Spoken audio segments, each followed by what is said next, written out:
Bienvenidos a este podcast. Soy Diego Rafael Payán, administrador de empresas, C-Expert, piloto comercial e investigador de mercados.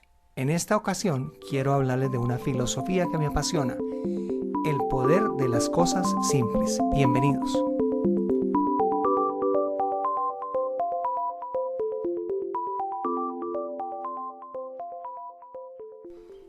Es muy sencillo, hágalo simple, punto. Y quise resumir esta en una frase acerca de lo que voy a hablar en el podcast de hoy, porque de eso se trata, de pasar a lo simple aquellas cosas que parecían no serlo. ¿De dónde me surge esa inquietud? Esa inquietud me surgió hace ya un tiempo cuando comencé a cuestionarme el hecho de que si hoy más que nunca hay tecnología, hay mejor comunicación, hay más asertividad e incluso inteligencia emocional, entonces, ¿por qué todo parece más complicado? Hace algunos años, cuando un señor que se llamaba John Sculley trabajaba en Apple, estaba en la dirección de Apple, incluyó en una de sus conferencias una frase que a mi modo de ver es brillante. La frase más o menos dice así: todo lo que hemos aprendido en la era industrial se ha orientado a crear más y más complicaciones. Pienso que ahora cada vez más personas están aprendiendo que es necesario simplificar y no complicar. La simplicidad es la máxima sofisticación. A mí particularmente me encantó mucho la frase.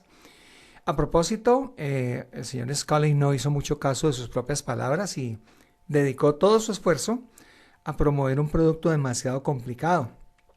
Se llamaba el Newton, que fue un gadget que Apple presentó como un asistente personal digital. Nada de lo que hicieron con el Newton fue simple. De hecho, el Newton fracasó y él fue despedido cuando Apple entró en esa crisis. Pero cuando el señor Sculley tenía razón en un punto, y es que la tecnología está en constante desarrollo, cada vez tenemos comunicaciones más rápidas, una economía global compleja y el ritmo de los negocios que se ve día a día que se acelera sin parar. Eso ha dado lugar a un entorno que incluso confunde más y más la mente de nosotros los seres humanos. No es extraño que haya cada vez más empresas que van de firma en firma, consultora, asesora, en busca de la ayuda o de la claridad al final del túnel. Y tampoco es de extrañarse que tantos ejecutivos se estén volviendo a la academia, a la escuela, a la universidad, o que se lean todos los libros posibles de autoayuda, intentando encontrar el camino del éxito.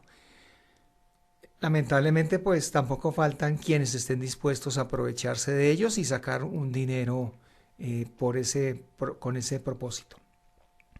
Pues bueno, los negocios no son tan complicados. Lo que pasa es que hay demasiadas personas dedicadas a complicarlos. La forma de combatir la complejidad es siendo simple. Miren lo simple de esa pregunta, de ese enunciado, perdón. Es así de sencillo. Solo se trata que intentemos simplificar las cosas. Para explicarlo mejor y con la intención de analizar la situación desde una perspectiva un poco más amplia, miremos hacia atrás pensando que en un mundo mucho menos complicado las cosas deberían ser necesariamente más simples. Inmediatamente nos damos cuenta de que los pensadores e inventores que han sido significativos para la humanidad, sin excepción, oigan ustedes, sin excepción, fueron admiradores y practicantes de la simplicidad. Pongamos ejemplos muy sencillos: Galileo Galilei, Albert Einstein, Copérnico, incluso Isaac Newton. Todos ellos han sido personas, yo diría que obsesionadas por la simplicidad. También la sabiduría popular, siempre con gran sentido común, ha alabado a la gente sencilla. Y ahí podríamos remontarnos a varios pasajes de la Biblia. El verdadero problema es que en su afán de entender y explicarse para que otras personas los oigan y los admiren, muchos pensadores, en general menos importantes por su aporte al saber humano, se han dedicado a complicar las cosas. Seguramente porque no sé, no estaban del todo seguros de lo que decían, o porque como no podían explicar las cosas del todo, las explicaban de una manera compleja, enredada, y así suponían que sonarían más interesantes. Tal vez una razón de lo ocurrido sea que la era industrial se inicia y desarrolla gracias a una ciencia exacta. Recordemos que fue la física. A partir de allí, cuando más se aproximaban los estudiosos de cualquier otra disciplina a los principios y métodos utilizados en física, más importantes se consideraban sus desarrollos. De tal manera que esa idea cartesiana de que cualquier ciencia debe resultar sabiduría cierta y evidente, o que hay que rechazar cualquier conocimiento que solo sea probable, pues se ha ido adueñando de muchas mentes. En nuestro siglo, por ejemplo, esta actitud de utilizar los métodos y teorías de la física clásica ha creado mucha complejidad y confusión, ¿cómo les parece? Especialmente en todo lo que tiene que ver con ciencias sociales, a las cuales yo me dedico particularmente. Son aquellas que se ocupan de las cosas que tienen relación con las personas. Ya no estamos hablando de ciencias exactas. Las empresas y los mercados no son otra cosa que conjuntos de personas físicas, es decir, individuos de la especie humana. De esta forma, los estudiosos de las ciencias sociales se han esforzado para ganar respeto en adoptar paradigmas cartesianos y métodos de la física newtoniana para todas sus explicaciones. Pero precisamente la aplicación de esos esquemas al estudio de asuntos relacionados con seres humanos es totalmente inadecuada, y quiero explicar que esta es una percepción muy personal, una apreciación muy mía. Por tanto, cada vez los resultados se vuelven menos realistas y al mismo tiempo tan complejos, pero tan complejos que nadie los entiende. Este es el defecto más grave de quienes se dedican al estudio de los fenómenos socioeconómicos, en los que naturalmente hay que incluir la actividad de las empresas, no se podrían excluir. Yo recuerdo que unos años atrás, tal vez más de 10 años atrás, el Washington Post advertía en una de sus editoriales, que me parece que no ha perdido vigencia, y era algo así como: la ambición de los economistas les ha llevado a crear complejas soluciones matemáticas para problemas teóricos, que a pesar de ser muy elegantes en su formulación, tienen poca o ninguna importancia para los problemas sociales. Creo que esta frase por sí sola no ataca a las cifras, no ataca a las ciencias exactas, pero lo que nos da a entender es que se han creado unas soluciones tan complejas que la aplicación en el mundo real es muy pobre. A pesar de todo, obviamente se sigue creyendo demasiado con demasiada frecuencia que todavía es posible encontrar soluciones con esos métodos clásicos antiguos. Si ustedes me preguntan cuál es mi opinión, yo diría que hay que hacer lo contrario, y no es solo mi opinión.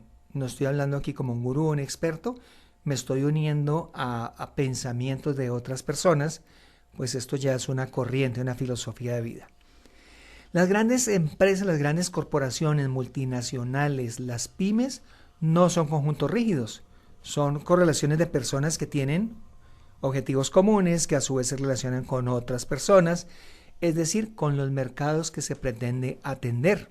Y ahí caería perfectamente la economía, el mercadeo, etc. Así que solo basta fragmentar y complicar, integrar y simplificar. Yo lo que quiero en esta charla es inducirlos a pensar sobre lo importante que es y lo conveniente que es ser lo más simple posible.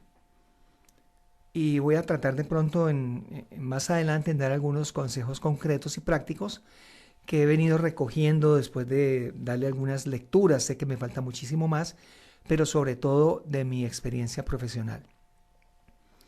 Yo sé que algunos de ustedes pueden pensar, bueno, está opinando sobre temas que exceden su conocimiento o su especialidad. Sí, si bien es cierto, mi labor como consultora ha estado orientada muy especialmente al marketing, la gran cantidad de contactos en todo el mundo con empresas y con personas, eso me permite aprender muchas cosas que quisiera compartir con ustedes. Yo diría que estamos frente a un monstruo más real de ese monstruo que veía Don Quijote de la Mancha, que arrastra a la gente de las empresas hacia un abismo donde todo es confuso, donde hay inoperancia y que esto desencadena en frustración y en fracaso. Por eso en este audiolibro, en este podcast, lo que quiero es ayudar de una forma lo más concreta posible para que su vida sea más simple y su negocio sea un poco más eficaz. Punto. ¿Por qué las personas le temen a lo simple? Entonces, bueno, para hacerlo claro y hacer justicia con lo que estamos proponiendo es, comencemos por definir qué es lo simple. Y aquí he traído unas definiciones textuales de cómo están en algunos diccionarios a nivel mundial. Se asocia la simplicidad con falta de malicia. Por ejemplo, la pobre es muy simple y se lo cree todo. Se asocia con ingenuidad. Siendo un poco más despectivos, se asocia con bobo o tonto. O si quisiéramos ser denigrantes, podemos decir que es asociado con la palabra necio. Pero también tiene relación con lo insípido, es decir, que le falta sabor, sazón. Y la Real Academia de la Lengua dice que es uno de los sinónimos o significados de simple es manso, apacible e incauto. Veamos otro diccionario. Si ustedes se dan cuenta, pues la definición no es para nada positiva ni alentadora.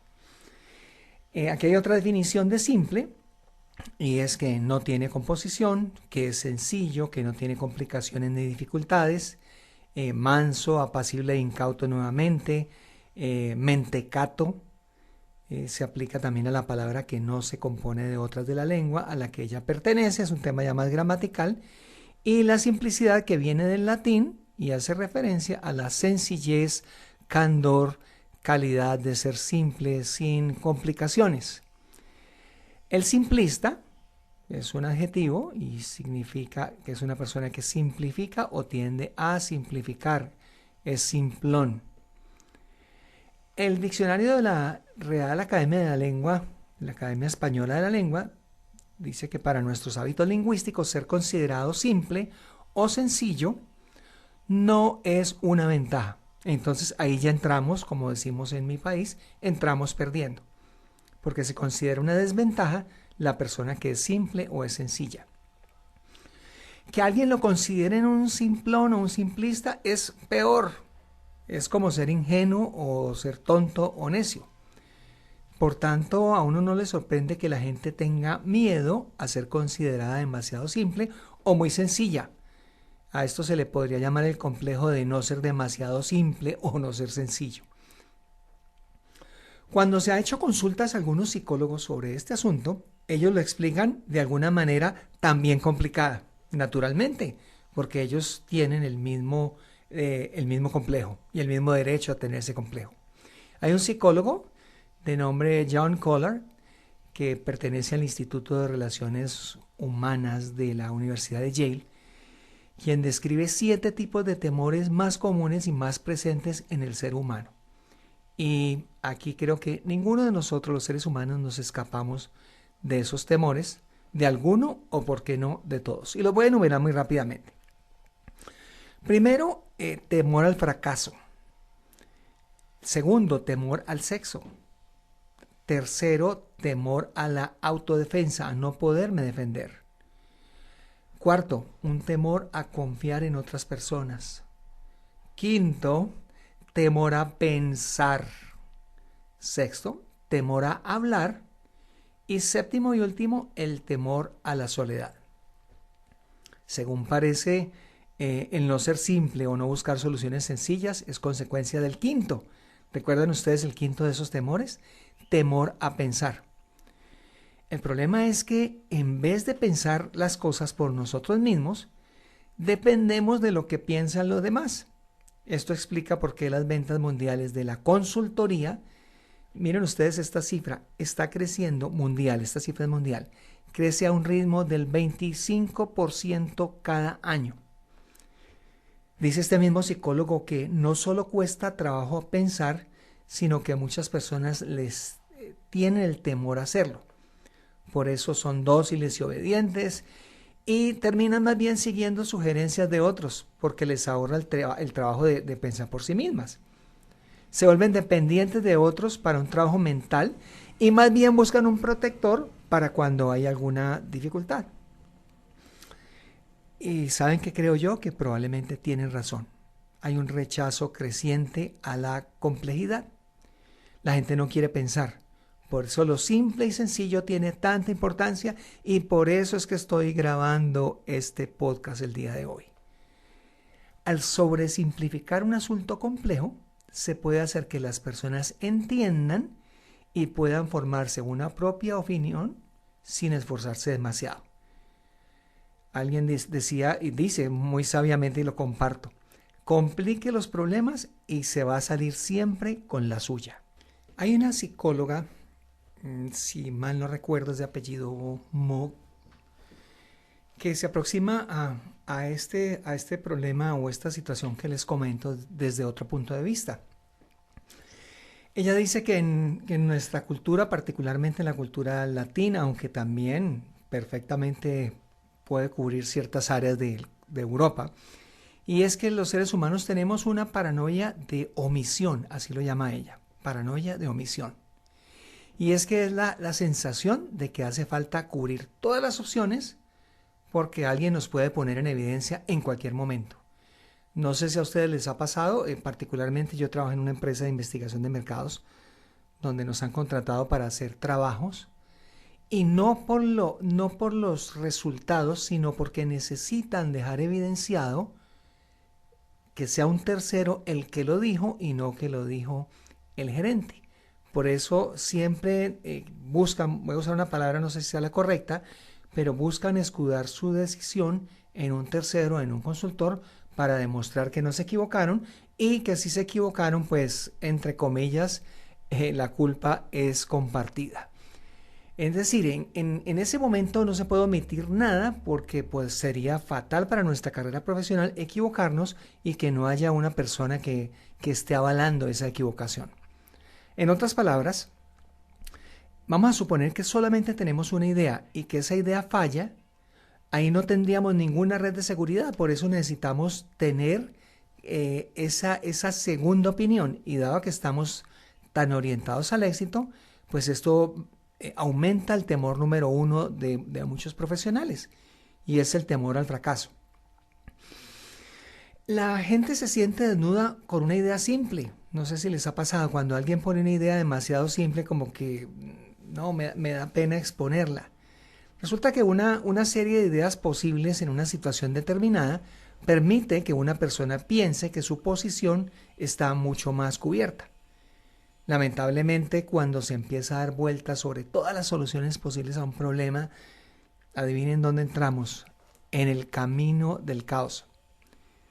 Se acaba con ideas contradictorias, empiezan las personas a moverse en direcciones distintas, etcétera, etcétera. La sencillez requiere que se reduzcan las opciones, claro, y tenemos que decidirnos por un camino único. La doctora Carol Mook, ha hecho algunas observaciones interesantes sobre unas palabras que se ponen de moda. Para ella una palabra de moda es como una estrella de cine de la que nos enamoramos. Y solamente basta ver lo que está pasando en estos días en nuestros países.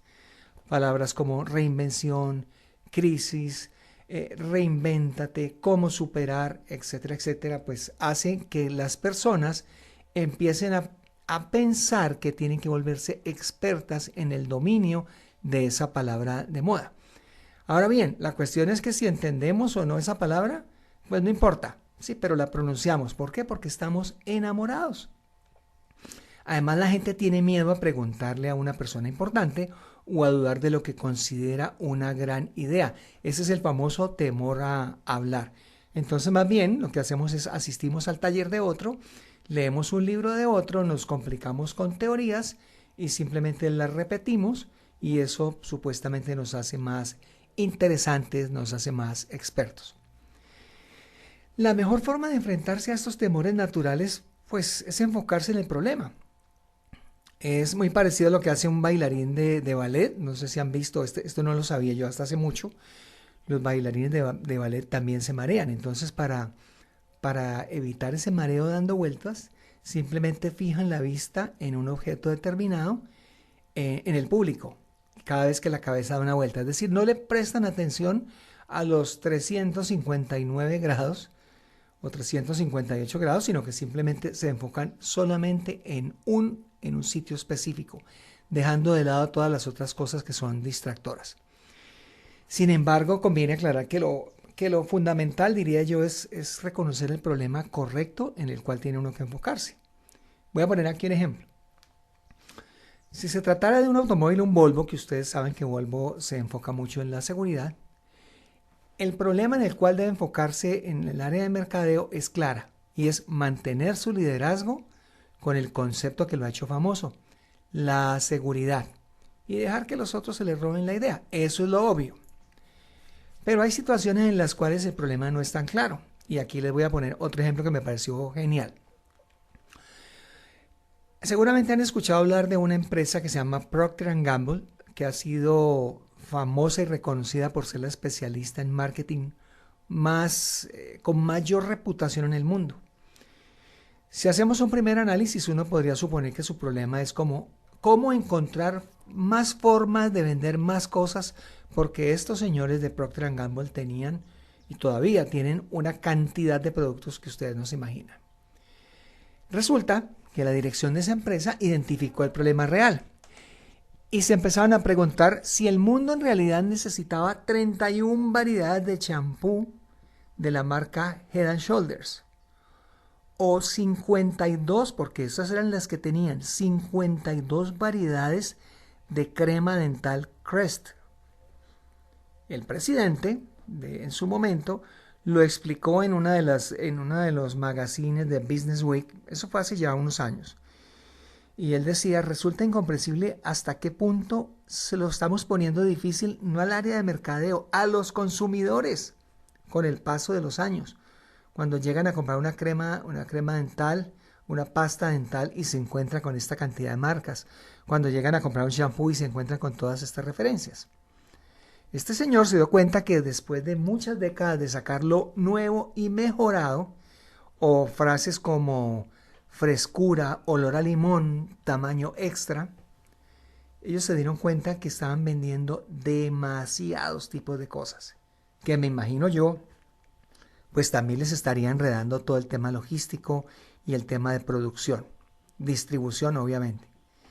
La solución al problema era muy simple, y miren ustedes, uno diría, pero ¿cómo se les ocurre? Aunque la implementación pues no fue un proceso tan fácil. Estandarizaron las fórmulas de los productos, redujeron las ofertas y quitaron todas las promociones que sonaban complicadas. ¿Cuántos tipos desaparecieron? Desaparecieron 27 tipos de promociones, incluyendo esos paquetes que les llamamos en algunos países matrimonios, o los paquetes de bonus donde venía pegado un producto con otro, tácticas extravagantes, como por ejemplo una que tenían, imagínense ustedes, regalaban peces tropicales a los que compraban un producto que se llamaba Spick and Span. Es un producto de aseo. ¿Cuántos peces murieron? Muchos, porque pues durante el frío los pescaditos sufrían y la distribución era una locura en invierno. Entonces también decidieron dejar esas promociones que les complicaba la vida a los consumidores finales, incluso también pues a los mayoristas y a todas las tiendas de las grandes superficies. Se deshicieron de otras marcas marginales y quitaron productos, es decir, limitaron los lanzamientos de productos nuevos. ¿Qué pasó? Hubo menos cosas para vender. ¿Terrible? No. ¿Las ventas disminuyeron? No. Solo en productos para el cabello, al reducir drásticamente el número a la mitad, aumentaron su cuota de mercado en 5 puntos. Desde ese momento los amigos de Procter & Gamble le perdieron el miedo a la simplicidad. Y esa es la técnica que han estado utilizando para crecer su negocio. En resumen, este es el poder de lo simple. Ahora bien, el antídoto real contra el temor a la sencillez es esta cualidad, que así la describo yo, y es el sentido común. Sentido común, díganlo bien. Lamentablemente la gente suele dejar su sentido común en la casita, cuando se va para el trabajo, incluso cuando tiene que resolver asuntos personales de importancia.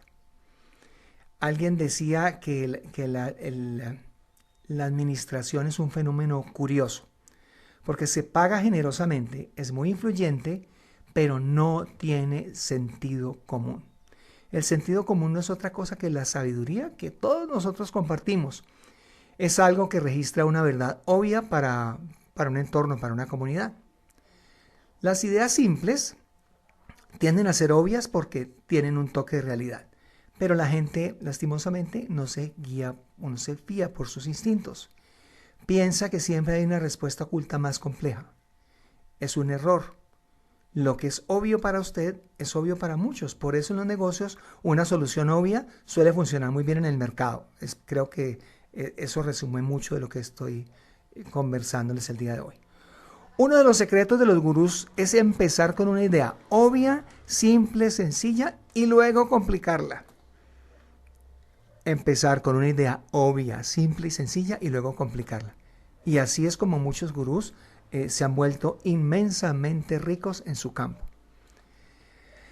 Alguien decía que Stephen Covey, él expresó este fenómeno. Él decía que la genialidad de Stephen Covey es complicar lo obvio y como resultado sus libros son gráficamente enredados. Cada diagrama de los libros de Stephen Covey se salen de la página. Las anotaciones y los recuadros desmenuzan todos los capítulos en trozos fácilmente digeribles. Entonces, cuando él empieza a colocar las cosas complicadas en cosas sencillas, es donde empieza a hacerse famoso con todos sus libros y sus teorías. Dicho de otra manera, es que tenemos que ver las cosas como son realmente. Hay que seguir los dictados de la lógica. Eliminemos tanto el sentimiento como el interés propio en cualquier decisión. Nada puede ser más simple que este ejemplo que les puse de Procter & Gamble, quienes vieron claramente cómo era el mundo de los supermercados en realidad. Muy confuso. Y esa fue la claridad que tuvieron ellos en su visión, lo que les llevó a la estrategia simple, de puro sentido común, de simplificar las cosas. Imaginemos, ya para finalizar, ¿cómo se le preguntaría arbitrariamente a 10 personas de cómo sería la mejor forma de vender un Rolls Royce, pero que se pareciera a un Volkswagen? Lo que alguien diría sería pues no muy bien, aunque los dos pertenecen al mismo grupo de vehículos. Pero allí las personas no estarían utilizando nada más que el sentido común para evitar su juicio.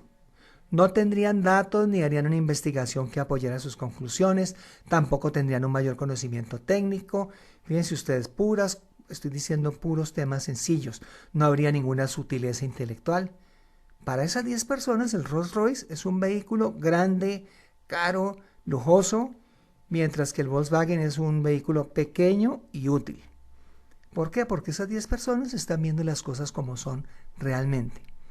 Eso es lo que no ha entendido, por ejemplo, otro fabricante que se llama General Motors, que no ven el mundo como es, sino el mundo como ellos lo prefieren. Por eso no es de extrañarnos que esta compañía General Motors aparece de vez en cuando con unos vehículos que parecen un transatlántico que se llama el Cadillac, que trataron de hacerlo parecido a un Chevrolet utilitario familiar y por consiguiente lo hicieron más con el corazón que con la simplicidad y ese vehículo no se vendió. Estoy hablando de la última referencia, o se vendió muy poco, de la última referencia de Cadillac.